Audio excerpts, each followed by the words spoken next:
my experience and with the admin bar is always just been more like, let me show you how I do it. And then you can take something for that. And maybe it's just one thing out of the 100 things I share, but if that helps you, that's great. Grab that one, go somewhere else, find another one, grab that. Whatever works for you is great because we're all different people, personalities, backgrounds. We have different customers, we have different goals for our business. So I just don't see it as so prescriptive, especially because there's so many clients out there, so many people that need the work we do. Hey, agency owners, Cory Miller here, and I lead our A2 agency growth team for you. Okay, so in this episode, Kyle Van Deusen shares his incredible journey from managing sign shops to building a thriving WordPress agency, and then eventually founding the Admin Bar, theadminbar.com, one of the most supportive communities for agency owners like you today. It's a great case study and a success story. And one of the things that stand out is Kyle and his journey's organic authenticity. Kyle knows who he is and who he's for and what he wants to do. There's tons of takeaways for those just starting your agency or stuck and want to grow. For those starting, I'll give you a clip. You'll hear one big one, which is raise your prices, all caps. The second is decide what kind of business you want to be, an agency of one or a higher end scale agency. For those growing your agency, here's the cliff notes. Focus. Find those things you're drawn to and focus in on what you want to do. And you'll get also an example of all of these things from Kyle's story.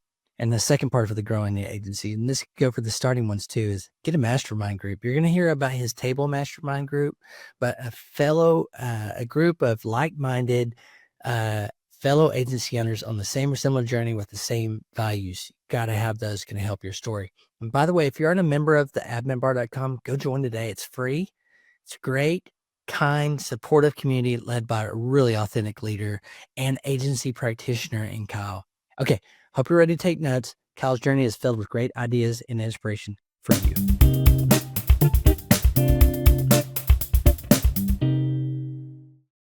Hey everybody, I'm talking to a new friend of mine. I've known about his work for several years now, Kyle Van Deusen.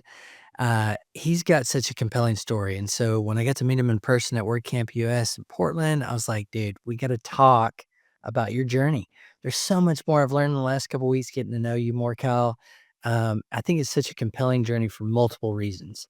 I always want to hear stories of origin and journey because we can take inspiration and ideas for those for fellow agency owners like you.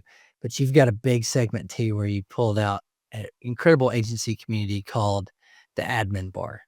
And so, Kyle, I want to go back to before the agency, which I think was in 2017, called OGAL. But you correct me on all this. But I want to know, where did all this start? Successful agency owner. Now you have an agency, very successful agency community, hitting all cylinders. You're like 7 years into this and you're doing great. But I think we want to know what was happening before the agency, because that seems like the spark. And if I'm wrong, you tell me, what was the initial thing that like started this whole journey for you? Definitely 7, 8 years ago, not doing great for sure. At least mental health work wise was not going well. So yeah, I mean, I've always been into design since I was a little kid. In fact, I found business cards I made myself when I was like real little, like hand drawn business cards. I was going to be a sports agent. I already knew I wasn't going to be an athlete. Funny enough, I ended up growing up to design business cards, so I was kind of on the right track there.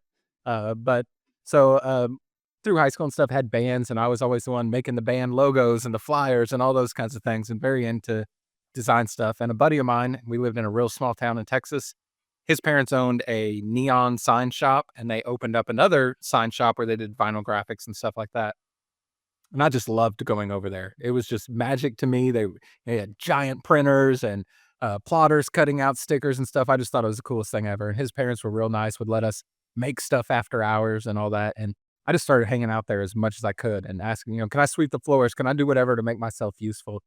And eventually, they were looking to hire some production people, and I was a 18-year-old kid, 19-year-old kid, and took that job and kind of worked my way through that business. Eventually, managing that shop, I was there probably eight years or so, and they sold the business, and so I had to go find a new job, and that led me to another sign shop, a big national chain ended up with a really terrible boss that I absolutely hated.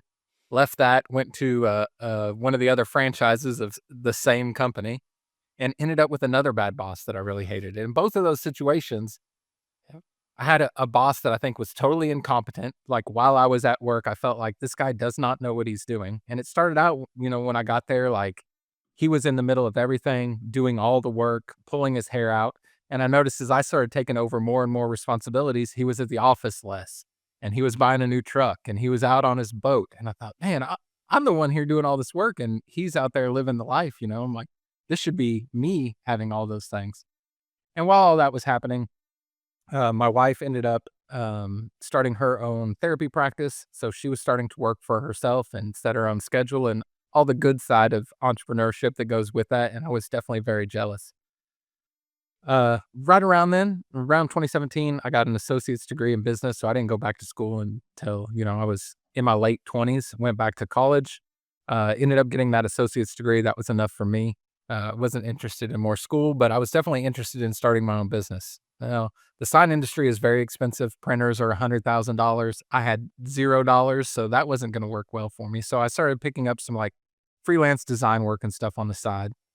And right around then, I was doing some volunteer work at like a women's shelter that was in town, and they needed some help with their website. I said, I don't know anything about websites, but let me see what I can do. And come to find out, it was in Wix. And I'm like, hey, this website thing's easy. You just pop this open and good to go. So they started hiring me to do some website work for them. And I started asking, there's board members and all that. Nonprofits are a treasure trove of the who's who of town because they're all on the board. So you get to know those people and start helping them out. And that just kind of ballooned from there. So I made a plan that um, within a year, I was gonna try to quit my job and have the business going full time. 6 months into that one-year plan, I was, outpacing my paycheck at the job with the agency revenue, put in my 2 weeks, and I couldn't have been happier. I was really miserable in the job, absolutely hated it, hated waking up every morning, hated going to work, and, so it was huge to be able to pull that around so quickly, but I had that motivation I had to get out of there. Yes. I think so many of us that are listening to this, including myself, go resonate with so many things. Here's a couple that resonate with me. Is one is miserableness is a great motivator. Oh, yeah. And we can all raise our hand and go, bad boss, I had a bad boss. I hope I've not been a bad boss since then, but like I know I have at times. But that bad boss and misery at work so much resonates. Something for those that are listening that I thought was gold. I never thought about it this way, but how nonprofits, you think about the people involved Mm. are the movers and shakers. There's the ones that commit time to doing something bigger and probably have platforms of influence. That's really, really smart because I started some of my work in the church world. I thought they're just cheap. They don't have money. There's since been many agencies that proved that's not the case. Maybe my particular brand was fell Sure. into that, but I love that nonprofits could be, from a volunteer work, if you're trying to kind of get your feet wet, that you can really, because most of those organizations don't have a lot of money. They need some help.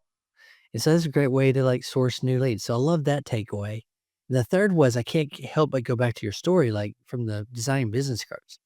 Thought it'd be a sports agent, but in there was a seed of something that I can see all along now, Right. especially in the work you do with brand. Like there's a high emphasis on design that now just kind of percolates up. And then when I was looking through your agency website, I was like, this is a high touch.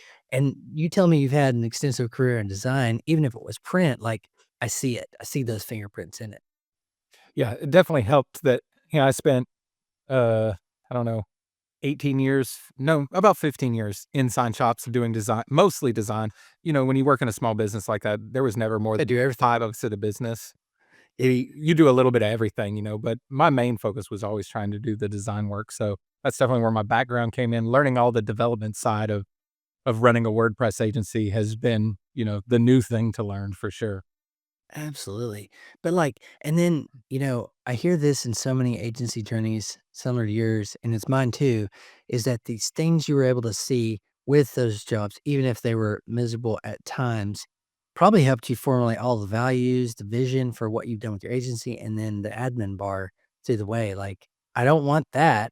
I think so oftentimes it's like not that. Well, there's a value there because it's opposite of whatever that was, you Right. know?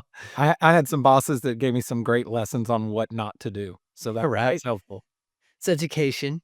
Even if it feels negative, it's like, okay, opposite of that. Okay, so I can see like you were starting to do some freelance and the entry point was that nonprofit work and then this world of web kind of opened up and you're leveraging design and you're learning some things about coding and HTML, CSS, all that stuff, I'm sure. And then there was a date and like in the misery, you're like going here. I can't wait to put my 2 weeks in. So tell me how that first year went. So we're up to this point mostly here, what kind of birthed all of that.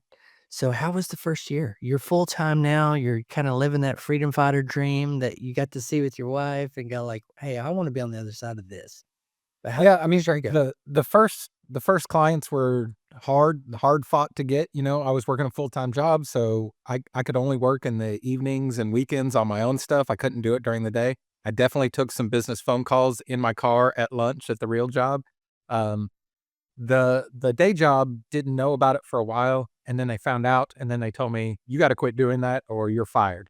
So that was a huge catalyst to, like, really, put it in the next gear because I'm like, "Well, I'm not gonna stop doing it. I'm just gonna have to be more quiet about how I do it." That's actually how the name of my business came about because I was just doing business under my own name. I'm like, "Well, now I gotta come up with something where they won't know what it is," you know? So, I started going to all the networking meetings, all my clients at that point were local. That was the best resource for me. So the Chamber of Commerce and all those kinds of things. Uh, the businesses at the chamber were fine, but really it was getting in with the people who worked at the chamber because they're the ones that have all the connections. They're the ones that know everybody. So I started volunteering doing work for the chamber itself because if I could get in with them, they would recommend me to everybody else. It was really like, how do I use this time most effectively? So really got in with those people, and that's where my first jobs came from.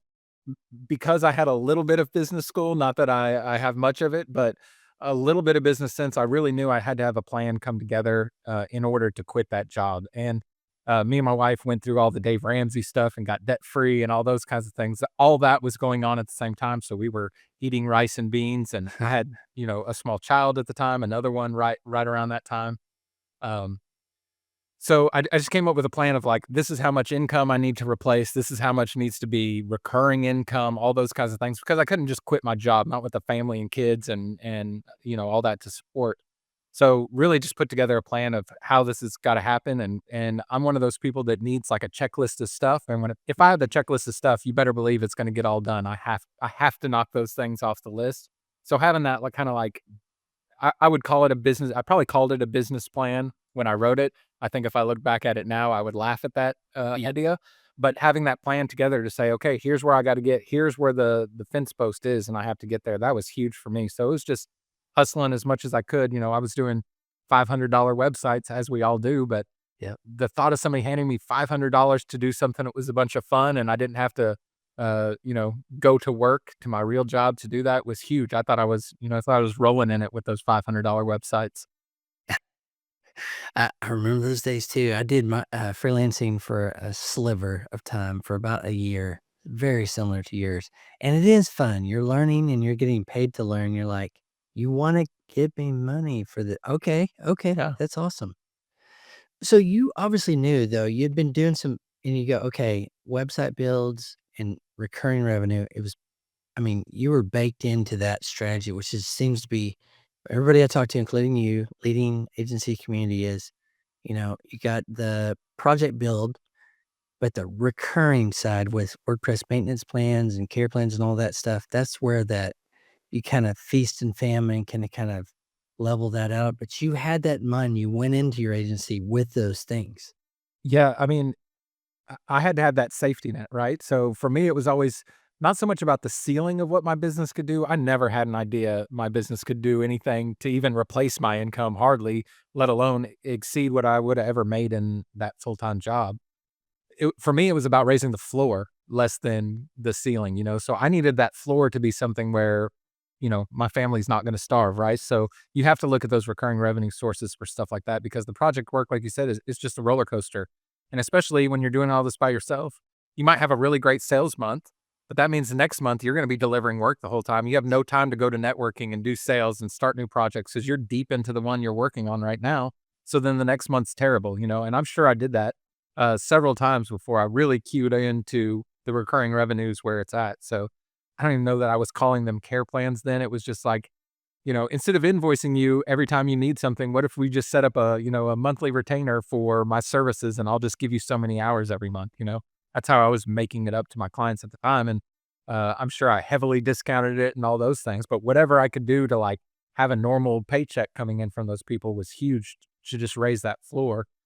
With the goal always being, I'd love for that floor to be enough for me to cover my bills. Like whatever I need to bring into the family in order for us to survive, that's what that floor needs to be at. That way, all the project work, that's all icing on the cake at that point. Fantastic. So I see a theme here in that first year, which is a lot of networking, and I super, super admire that. I'd rather, you know, being face to face is sometimes not the most energetic for me. I do it. I like doing it when I do it, but I don't do it all the time. But it reminds me of my wife, Lindsay, who has a marketing agency. Same thing, dives into the chamber. She's, I think, a part of 3 chambers. She does all the events, networking, and has truly built her business through that. But I kind of go back to it's a core thing that you probably enjoy doing if you keep doing it. You won't catch me doing that anymore. I haven't see I haven't had a face-to-face meeting with a client since before COVID. Pre-COVID was the last time one of those happened, so it's been a while. So really, you were doing what you felt you needed to do, which is part of that, getting in those pockets where you could meet people that could ask you what you're doing, what they problems they had, and potentially solve it. Well, I had no skins on the wall, right? Why would anybody hire me other than I was standing in front of them? So that was the only advantage I had is like you could hire anybody in the world, but I'm the person standing here in front of you. So that was really the only way I could sell anything at that point. I love that. So that's first year. So you get through first year, learn some pretty critical things, I'm sure. If you look Mhm. back on just first year, what are maybe 1 or 2 things that kind of stood out for you? Yeah, I mean, obviously the roller coaster part of it was huge. Just figuring that out and figuring out that the recurring revenue was where it was at. Um, I never really had a desire to hire people, so it was a lot of me trying to figure out how do I do all these things. I definitely took down clients' websites, changing DNS records. I've taken down my fair share of email systems, doing the same. Still trying to not touch that. So a lot of those challenges, to learning what I'm doing and trying to figure out the industry because I just didn't know anything about it. If my page builder, once I made my way to WordPress and found it, if my page builder didn't have a button to do the thing I needed to do, I was just out of luck because I didn't know how CSS worked or anything like that. So it was a lot of just education during that point. Um, Thankfully, kind of just by happenstance, there was somebody in New Hampshire who was looking to outsource some design work to. And he had the idea that if I look outside of some of these big cities, there might be some people that are good but don't charge big city prices.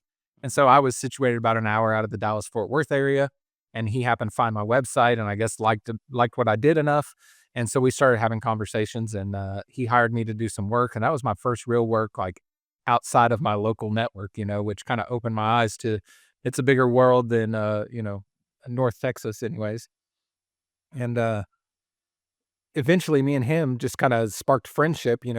I started learning about his business. He was in a similar place to me, a few years ahead of me, but our businesses were in quite similar places. He had the print design background, kind of same as I did, so we hit it off. We were similar in age and all that.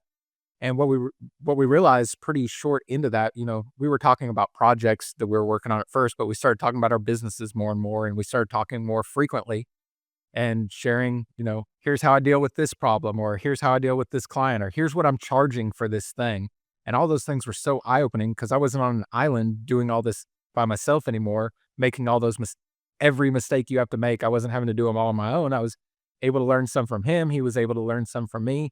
And we just started noticing like the trajectory of both of our businesses just really skyrocketed from that point because we were just able to learn from each other's mistakes. So that was the biggest change, the biggest turning point, and that was early on in the business, that first year in business, that it just kind of happened to work out that way, and I'm really lucky it did. Well, that seems like it's segueing into how the admin bar came into. So is this the same person you also kind of started the admin bar with? Yeah, exactly. So as we started talking about that, we started to find the WordPress community around then too, because didn't really know that existed, you know. So we started finding some Facebook groups and things like that, and we're just like, man, if we can share all this stuff, just me and you, imagine if there's other people out there too. We could also expand from all their mistakes and all their knowledge, you know. So we started the admin bar kind of with that in mind. Like, let's just take this little thing we have and see if it scales at all. Could we get some more people in our little circle to help us out, you know, like our own little mastermind essentially. And thankfully there was some great people in the community. Lee Jackson was one of them that really helped me out when we started out. Adam Prizer, I was following his WP Crafter channel a lot. You know, I was commenting on all of those videos, and he definitely helped put the word out on what we were doing, and that just started to grow. I think in the first year or so, we managed to get like 1,000 people in there, which was mind blowing, you know, and it did kind of work that way, you know, finding the right people that were willing to share and help. And you know how the WordPress community is. People are so willing to help, unlike any other industry or community I've ever been part of. So, you know, it was a little bit of luck and, a little bit of planning, but really not that much. But, you know, that changed everything for me essentially. I feel like any entrepreneur who's truly honest acknowledges a big part of luck. And the other side of the coin is just Sure. hard work, keeping forward and all that. But okay, so you and your friend at the time were like, "Hey, this is good. It could be better," and that led to the admin bar. Was there any thoughts about trying to monetize or anything in those early days? You know, I think we had set up some like Amazon affiliate links and maybe a couple affiliate links to products and stuff, but we didn't ever picture the admin bar. The admin bar was never meant to be a business, you know, it was just like, this is our, I don't know, our social life within work. Like there's no water cooler in my basement, right? I don't have somebody to talk shop with. My wife doesn't care about websites. So when I go up and talk to her, she doesn't know what I'm talking about. So it was just really that, you know, having some other people around to be able to bounce ideas off of and understood what you did and all those kinds of things. So there was not really a necessarily a business aspect to it. I'm sure we were, you know, making a few dollars off of affiliate links, but it was just for fun more than it was like, you know, we're going to transition our business into a community. That was definitely never the thought. So part of the way Ocal's running your agency, and then meeting your friend and finding that camaraderie, it kind of turns into a parallel thing, which is the admin bar now. Um, how were things going along with the agency as Tab was growing, along the way? And what were some of the inflection points with both, or where you go, okay, I'm going to do my first product, over at the admin bar, which your WOM, your website owner manual is awesome. Bought it, read it, great stuff, and then all that, but what were some of the parallels with agency and Tab? How did Tab start to take off? What was agency doing over here? Can you So the biggest growth in my agency was definitely those first couple years that Tab started. So 2018, 2019, 2020, those were probably the biggest years of growth for my agency. Um, because you start to get some name recognition online and I'm publishing content and things like that, is really just like sharing, here's this thing I did and it worked really well, you know. So we published a blog post about it, but you just start to get your name out there. So I started picking up more work from outside my local community, which was great. Um, so the agency was doing pretty well at that point. You know, I was making more money than I thought I was ever going to make. Uh, Tab was growing, but it's always kinda grown slowly. I think on purpose it's grown slowly. But we were just more and more sharing everything we had learned. Me and my partner, Matt, we started a podcast, and we were just sharing in the trenches. Like, this is what happened to me this week, you know, in my agency, essentially, trying to find people that were dumb enough to come on and be our guest and interview them about things we were doing. So we were just absorbing, you know, and trying to put all those lessons back into our agency. So definitely the agency took off then. One of the things that came up all the time in the agency was care plans and trying to show clients the value in a care plan, especially like non-technical clients that don't realize how much work goes into just making sure your website's operating correctly. It's, you know, it's a blessing and a curse of WordPress for sure. But part of the problem we found with it is, one, if you don't tell the client that, you know, some of the lessons we learned anyways, if you don't tell the client that right away, and you just tell them after you launch their website, oh, by the way, now all these other things need to happen, they definitely feel like you kind of pulled one over on them. So we learned that lesson to like, let's start talking about care plans early in the process.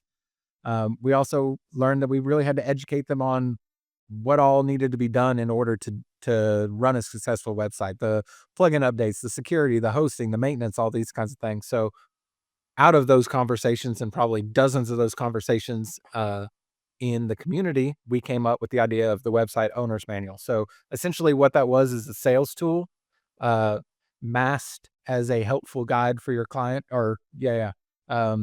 Essentially, what it does is it just explains here's everything that needs to be done with the website, and makes the client assign who's going to be responsible for hosting, who's going to be responsible for doing plugin updates every week, who's going to be responsible for making sure XYZ is taken care of, and domain renewals and all that, because it was just a way to show them like all these things are mandatory, and now you're responsible for doing all these things once I hand you your website, with the idea that once they learned all that, they'd go, oh wait, I didn't know, can you just do this for me?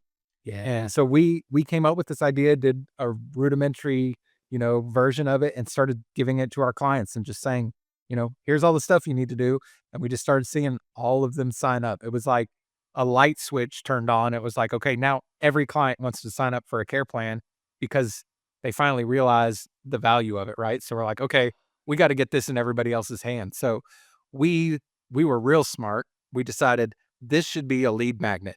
So we packaged the whole thing up, made it prettier, all those kinds of things, and we put it in the admin bar as a lead magnet, just giving it away for free. Give us your email address or whatever.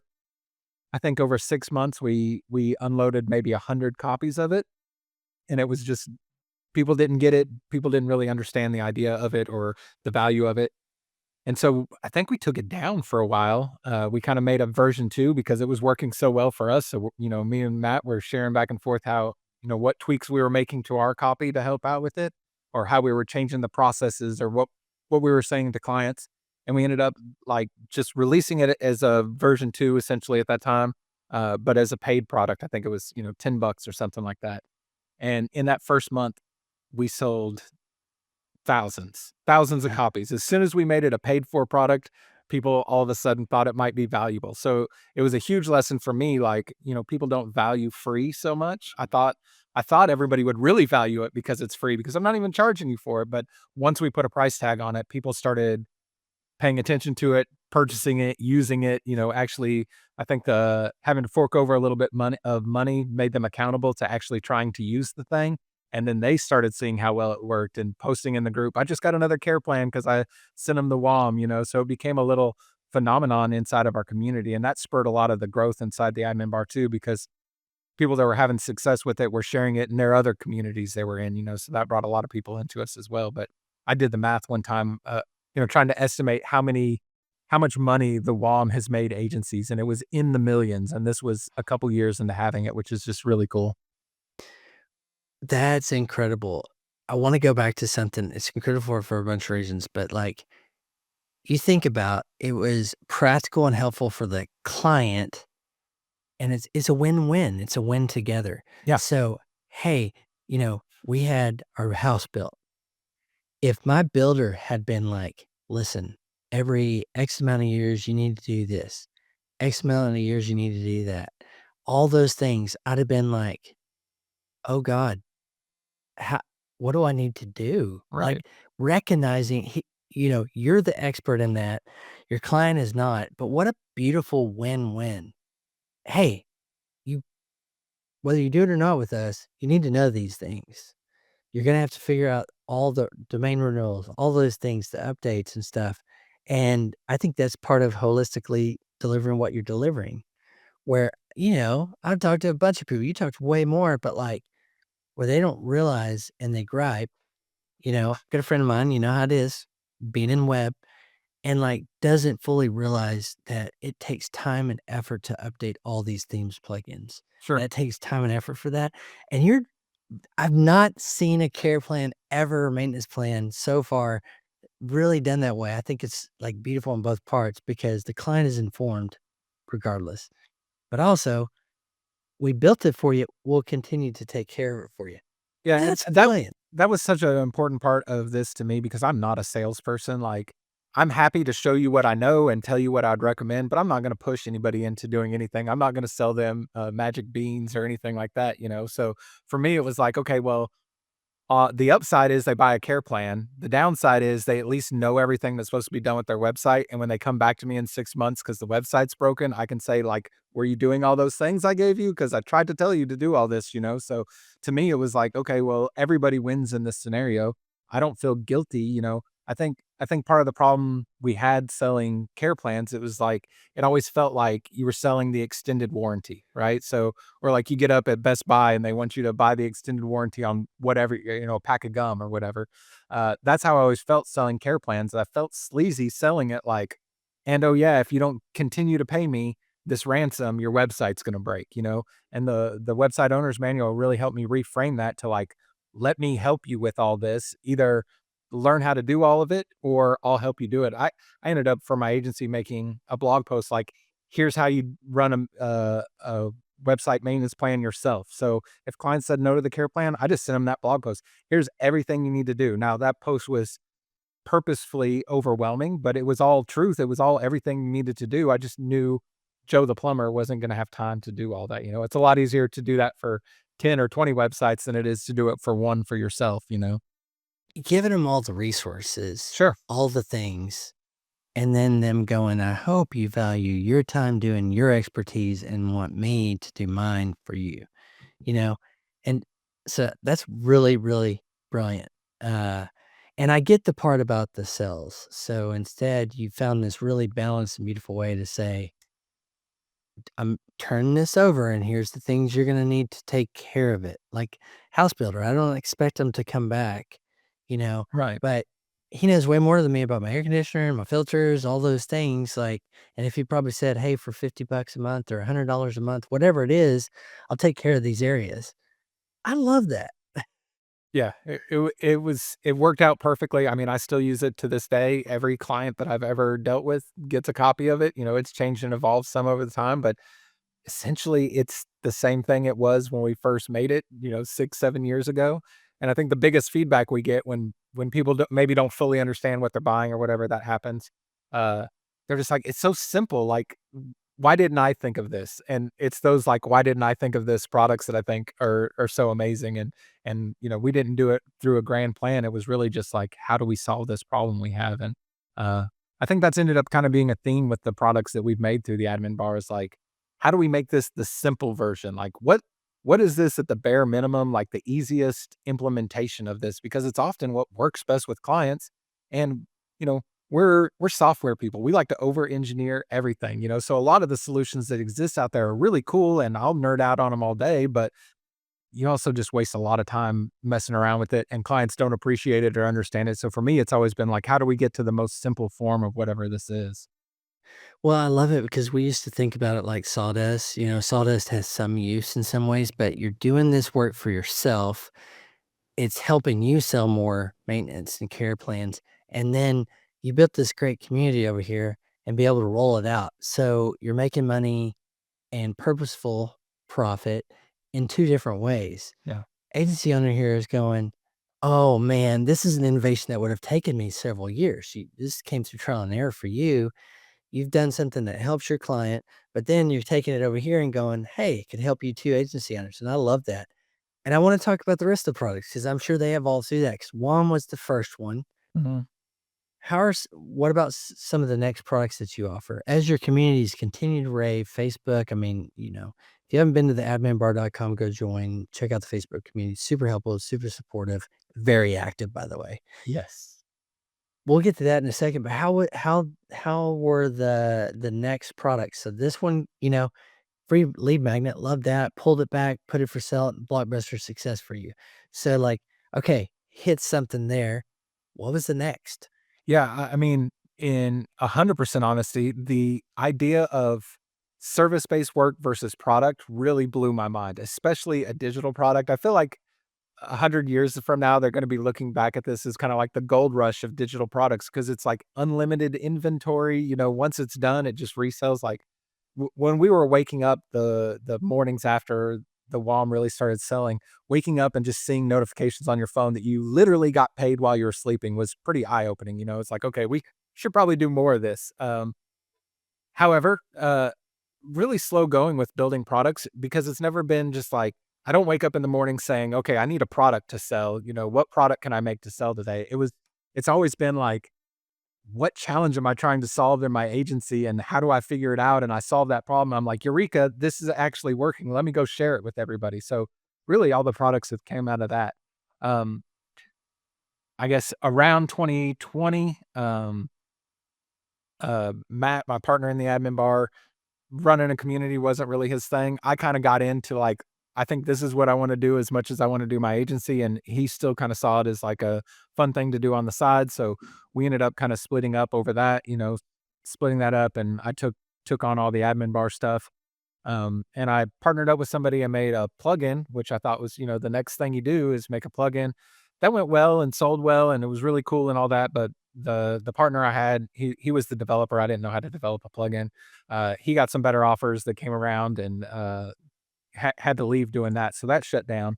But all the other products after that were things just like, here's what I do in my agency. So there's a proposal template. Like I just show you one of the proposals that I sold the project with and then give you the template with the fill in the blank areas. Because for me, it was like, I hate writing proposals. It would take me 2 or 3 days. The longer it took, the less likely the client was to sign the proposal. If you could get them signed right, if you can get them a proposal right away, they're much more likely to sign. So I was like, okay, how do I make like a fill in the blank template that I can leave the client meeting, go fill it all in and send it to them. So by the time they're back to their desk, there's a proposal right there. They're excited about it. Let's get started. So once I started seeing success with that, offered that for sale. So there's just been some things like that. I guess last year put together a product called Agency Copilot, which is again kind of going back to like how do we make this simple? Systems, processes, SOPs is something we've talked a lot about in the admin bar, and I've bought people's process packs, and played with them. But what I always ran into and what I saw everybody else run into is like, okay, but you use different tools than I do, and you're not selling the exact same service. So like bits and pieces of this are applicable to me, but I can't just take this and put it in my business. And so I'm like, well, I don't know that you can ever really do that unless you're just having somebody clone your business. Like it's never going to work perfectly like that. So I'm like, what I really need is just a checklist so I don't forget to do things. Like if we're going live, I just need a checklist of the things I need to do, not necessarily how to do them. I already know how to do all these things. I don't need a long process of click here and open this and press this button. I have my own systems for that. I just need a checklist of things to not forget. So I started putting together some of those checklists for myself, and then went to the community and said, "Is this something everybody be interested in?" And got a lot of people that wanted to sign up for it. So I ended up turning that into a product. So there's I don't know 30, 40 checklists inside there that you can get and download, and then you just kind of take that as like the starting point to fill in your own tools or whatever you need to do. But it's a great starting point that's a little bit more applicable to everybody. But like I said, the simple version of having SOPs because you use different tools than I do. Your processes are different. You have a team. I don't have a team. All those kinds of things. So that was the latest thing I did that's been pretty successful inside the group as well. I feel like so many, I want to know because you talk to agency owners in your community all day, every day, but a draw to the web similar to yours, similar to mine, I think is technical and design. Okay, I can build this cool thing, whether it's going down deep into the code or doing design, which I was like you, I would never have called myself a designer necessarily, but like I like design, I like doing design.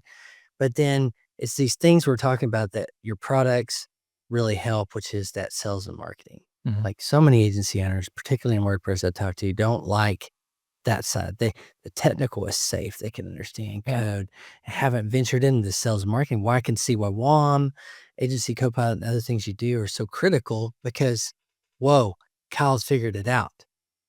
He's figured something out. He's given me a place to start to not recreate the wheel to make this a little easier. Like why I lit up on the WOM, the fact that Right. started as a client educational tool for why they should maybe consider your maintenance services. Brilliant. Because functionally, I meet so many agency owners and they know the tech inside and out. That's almost the easier part. Here's Sure. my backups. Here's my security. Here's how I'm going to do updates. You can find all that. This part seems to be way tougher. How do I even start? Step 1, step 2. what is a basic plan to do these things, but more so get clients, sell clients along the way. Yeah, Is it's that been interesting that yours? go ahead, sorry. No, has that been yours? I wanna get your perspective. Like, I see why these products are successful because they come out of your own success, and then you're offering for others. But, like, this big need is that these side of things, process, sales, marketing. I'm just curious what your perspective is in your community, in Tab, and as you talk to agency owners, what Yeah, people might struggle with. it's interesting because I never thought of myself as, like, a business person. I don't think the associate's degree back there, proves very much, but I've always worked in small businesses, like, ever since I ever had a job, it was always just at a small mom and pop, so I've just always been in that, like, entrepreneurial, like, running a business.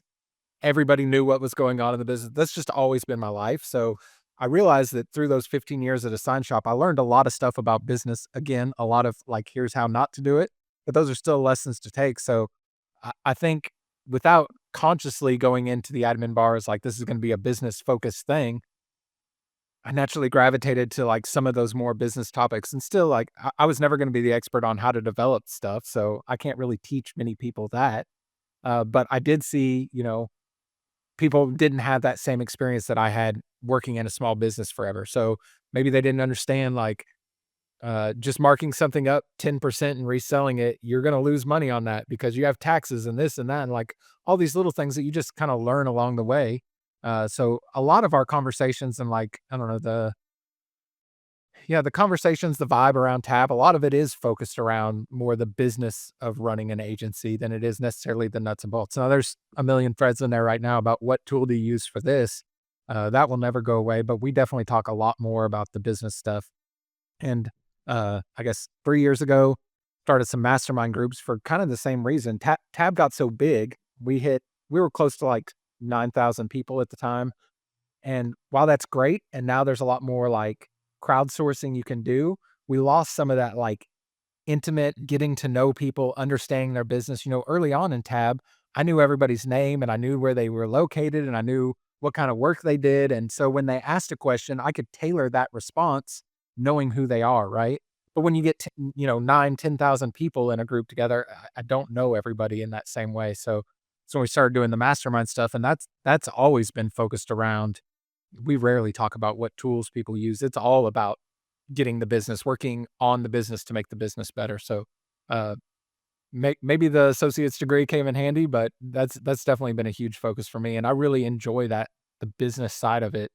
The design's great, the development's great. I have fun with all those things, but I think the thing that really juices me up is like the growing the business part. Working on a system Yeah. that can grow and deliver and scale and provide profit and purpose and all those things. So, okay, I've seen this, some themes, it's organic, comes out of your print and design background, and then get into web, and then out of the, again, this and just I just feel the word organic come out of this, like Mhm. organically came from your career, your background into web and how you got started. And then tab was really fleshing out your own need. Yeah. You're doing things, sharing them back with this great community over here.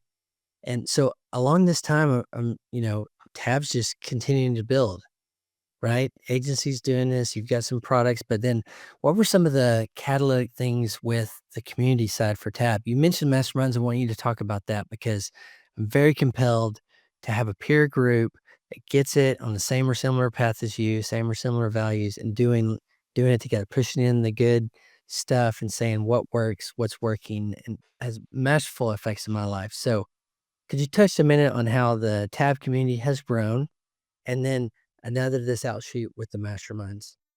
Yeah, so Tab has kinda always chugged along. We had some other similar friends that started groups around the same time that just smoked us. They were at 20,000, members, and we were at 3,000 or whatever. We've kinda always just been really slow about who we let in the group. So there's questions, when you join that, we ask a few qualifying questions, and then we have a few things we might snoop around profiles for to see, do we think this is Sure. gonna be a good fit? Because I know as soon as the culture of the group is gone, the group is gone. So we've purposefully grown as slow as we really can, knowing we have to have new people come in.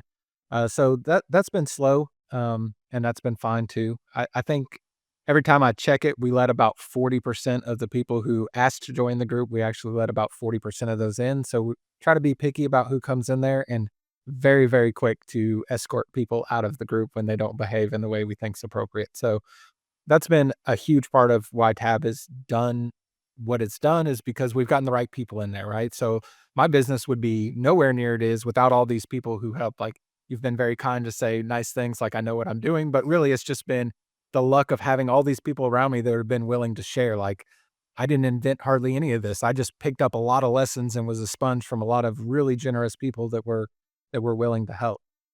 So yeah, that I mean, the growth's been that way. I assume the growth will continue to be that way. I don't really go out and promote the admin bar a whole lot. I'm not asking people to join very often. I'm not gonna set up a booth at WordCamp or anything like that. If you're a nice person and you wanna help people, then come join us, and if you're just coming there to spam some links or, sell something, then probably don't join us. But yeah, so the mastermind stuff really came from missing, like I said, missing that kind of like connection that we had with people when the group was much smaller. And it's great to have like a lot of crowdsourced opinions, but when you ask a question and nobody knows anything about your agency or where you're at or the tools you use and stuff, their advice might be good, but it might not be applicable to you. So the idea was like, how could we make something that would be more applicable? I don't even think I was really thinking of it as a mastermind so much or not using that term, but it was like, how do we get that small group feel back together? So started kind of just on my own designing what that might look like. I'd never been a part of a mastermind before, so I was definitely making it all up. So ended up putting together a group, the first group of them, 8 people. We meet for an hour a week. We come in every week and share our wins and goals from the week. Or we share our wins for the week. We put in new goals for the upcoming week. We check on the goals from the previous week, and then we do what is probably more commonly known as like a hot seat. Everybody takes a turn, kind of asking a question, bringing a topic to the table, kind of sharing what's going on with them. We call it a spotlight. So you do that That every week. that's nicer than hot Yeah, seat. yeah. It's a Spotlight little can bit more get hot, personal. but, Yeah, what I always tell people is like, you don't have to envision the spotlights on you. You get to control the spotlight. Where do you want to point the spotlight for this discussion? So people bring in all kinds of things. A lot of times it's like, here's what I'm trying to do. Here's what I've done and didn't work. Here's what is working. How have y'all handled this situation before? And then we all chime in.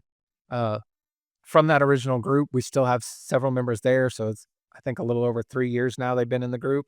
So everybody gets to know each other really well, right? We know everything about each other's businesses. We know each other's kids' names and spouses' names, and so that I think makes a huge difference because we can tailor our advice for people that we understand where they're at. So ended up getting 5 of those groups. So 5 of those groups have been running for about 3 years now.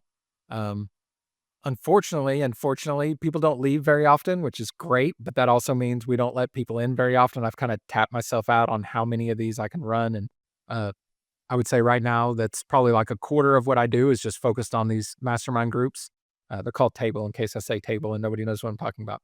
Um, so that's a huge amount of my time. So I've kind of tapped myself out, and we have a bunch of applications for people who want to come in, but not enough space for those folks. So that's been a bit of a challenge, like growing and scaling that. But the feedback I get from it and what I see people accomplishing in their businesses, it's by far the most rewarding thing I've ever done in business. It's been huge.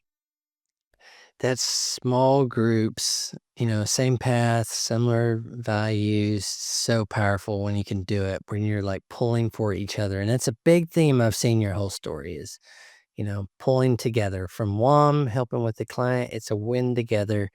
Table masterminds, everything you've done with the admin grow is pulling people together and making a symbiotic relationship. What I do here could be helped others here, and that what others help me helps back here.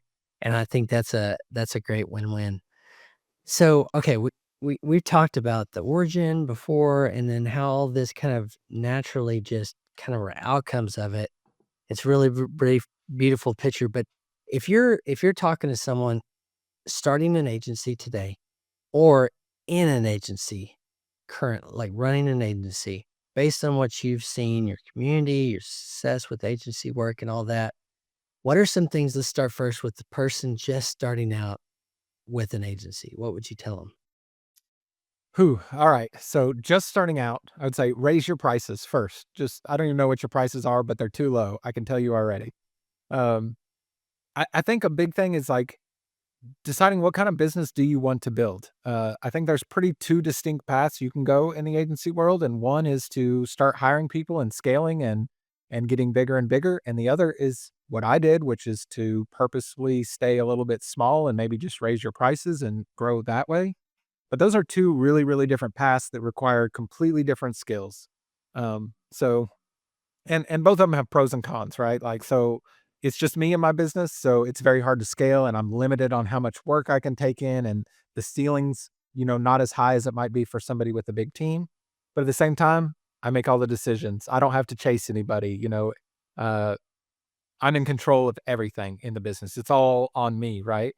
But there's the flip side to that, like, I take my laptop on every vacation because there's nobody here doing the job when I'm not here, so I have to be available if my client's website's down, right? So, you have to think about what kind of business do you actually wanna have in the end, and I think that takes you down 2 pretty distinct paths on which way you wanna go, so you don't have to decide that today when you're starting, but I would start thinking about that pretty soon. Do you wanna be in the tools all day, or do you want to start hiring some people and scaling? I don't think there's a right or wrong answer to that, but there's different things you need to learn to be able to do depending on which path you wanna go.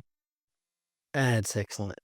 I love that you just started with you probably just go ahead and said you need to raise your prices. Yeah. I think I charged 25 an hour when I first started, Yeah. and I was like crazy thinking We that have was some really great much. data on that too. If you go to our website, there's like a link somewhere for our annual survey. So we ask some of those pricing questions and stuff. You can see what, the average people are charging for things too, which is really helpful because when I was just working by myself, I had no idea what a website should cost. I said $500 because that sounded like a lot of money to me. Then I started talking with people and they're like, oh, I don't do a website for less than 3,000. I'm like, oh my God, $3,000. I can't believe it.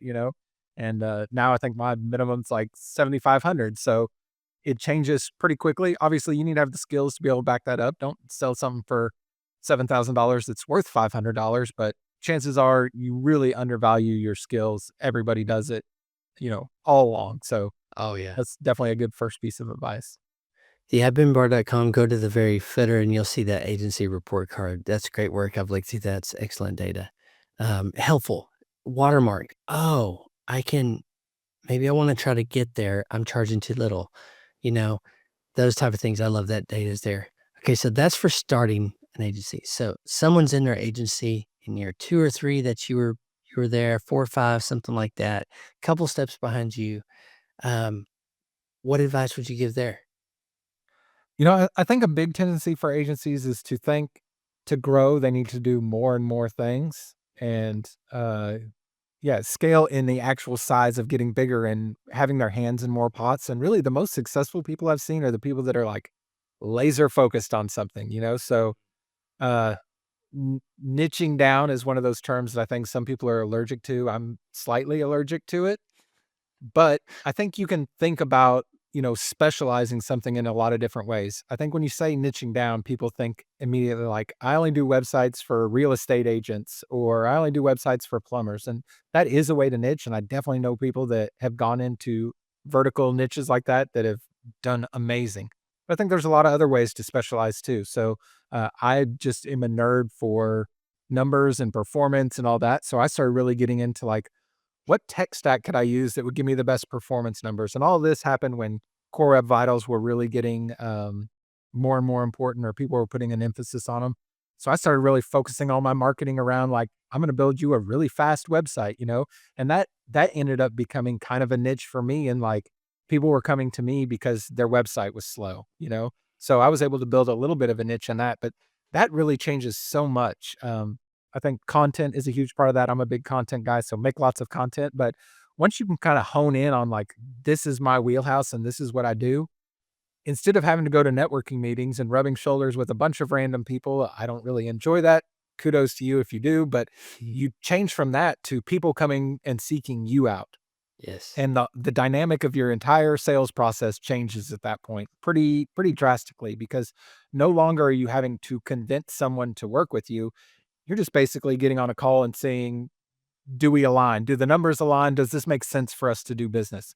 And that's just such a shift when you're not having to, like, sell. I said, I'm not good at selling. So it's more like, does this make sense for us? But really honing in on like, I do this thing really well. There's a market for it. There's a market for just about anything you could think of.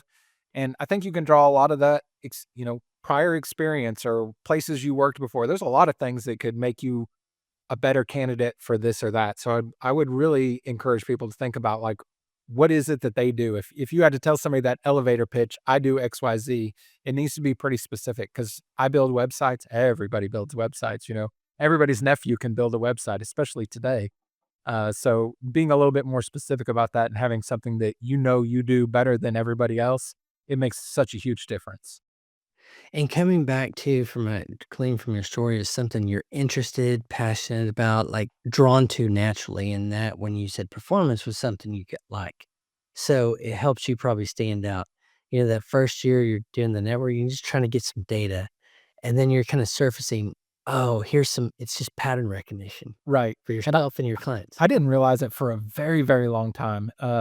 In fact, I made this thing called the Prospect Pipeline Challenge, and it's like a 3-week challenge you go through. I kind of lead you through to encourage you to get out there and do more proactive sales, right? To bring leads in. And actually stole the idea from a book I read. He was talking about something else, but I just kind of took that idea and adapted it for web agencies and was like, okay, it's all based off of a point system. So every day you need to earn so many points, and there's different things you can do to achieve those points, right? And when I did that, I realized, oh, this is why I love performance so much because I'm competitive and I want to win. And the only thing you can really do on a website where you can get a score and then beat that high score is performance. Like I can run it through, lighthouse test and see what I got before, and then go make some tweaks and beat that score. And I can run your website and my website and say, hey, I'm beating your website. I'm competitive like that. I would like to win. So I didn't realize that for long into doing it. But once I made that connection, I'm like, yeah, that tracks.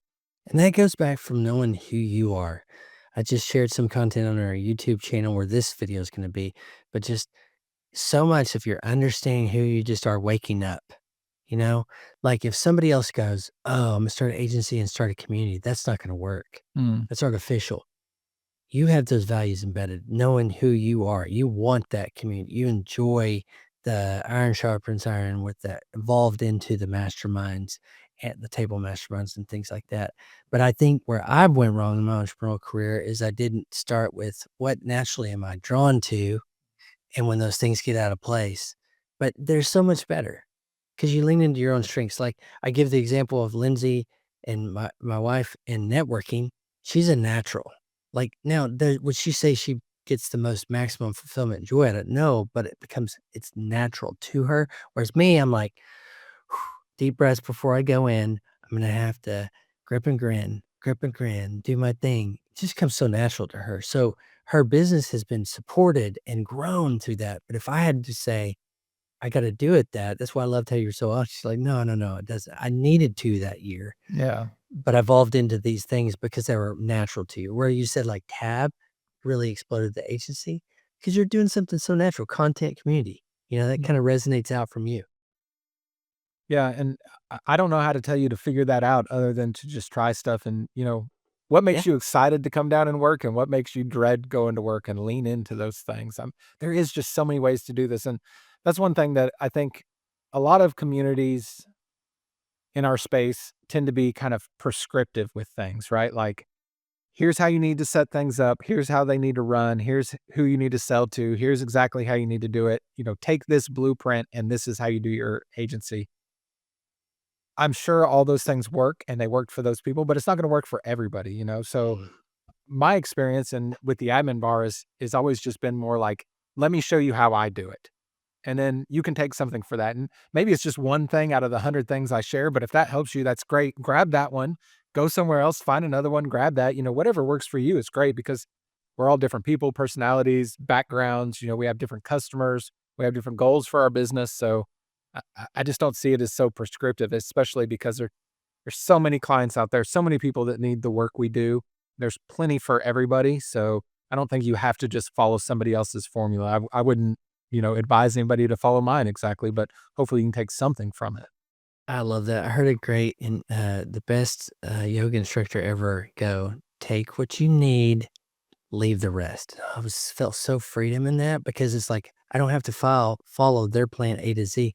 But in that, I'm finding some things I'm gonna take, and everything else could just stay. So I love that, and the way you lead community is so good. Kyle, this has been awesome. Sharing the whole story, loads and loads of gold nuggets people can take and use and should. I want to ask now, what is Kyle excited about in the future that you're doing for yourself, for the admin bar, and your agency?